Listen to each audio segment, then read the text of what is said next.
horyaamintii ay ku hayeen shacab weynaha Soomaaliyeed maanta ayagay haysatay bulshooy yaan loo kala harin oo way beena biya nimankaasi luqad aan maartaas ahayn oo ay yaqaanaan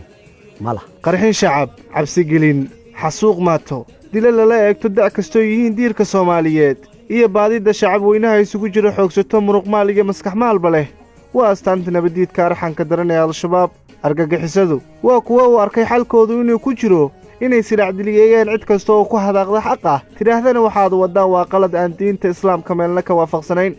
waxay hubaynayaan dhalinyaro aan aqoon badan u lahayn diinteenna islaamka iyo xitaa deegaanada kala duwan ee Soomaalidu ku dhaqan tahay iyagoona meel kasta ay u diriyaan ugu sheega inay degan yihiin dad gaal ah oo aan la rasuulba lahayn ku darso argagixisadu dan badan kama laha nolosha dhalintaas ama geeridooda toona balse waxay xaaba uga dhigtaan hadba meeshay dantooda ka arkaan asalkooda dhalintan marka horeba waxay xoog kaga soo kaxaystaan waalidiintooda iyagoona u sheegay inay waxbarasho u kaxaynayaan qaarkoodna shanta ay ula tagaan waalidka iyagoona waajib uga dhiga inay wiil ay keenaan weliba si qasab ah iyagoona geed ugu soo gaban waalidkii aan keeninna ubadkooda waxaa laga rabaa inuu isagu galo booskii ubadka uu diiday sifaadka dhalinyaradan ayaa ah kurayo aan xadaaro hadaf diineed iyo mid kaleba oo wax ku ool ah wadin iyagoona faham la'aantooda ka faa'iidaysanaya waana qaladka ugu horreeya ay ka galaan dhalintaasaan aqoonta lahayn ee garaadka ay ka majaxaabiyeen balse heeryadii arxanka darnayd maanta gabolkoodii baa dhacay waxaana la tiicayaan jabab isdaba joog ah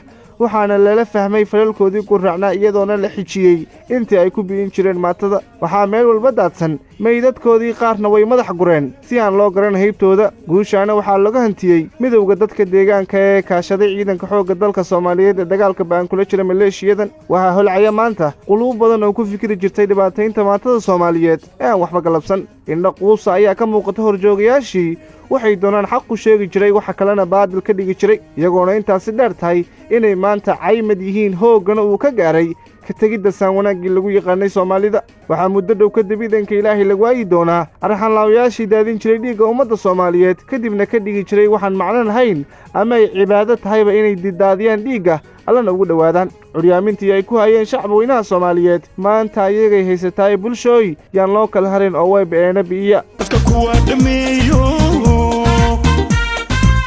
dhiigya cabdalaan cune idinka nabad ka dhaartee dhul gariir ma idinku dhacay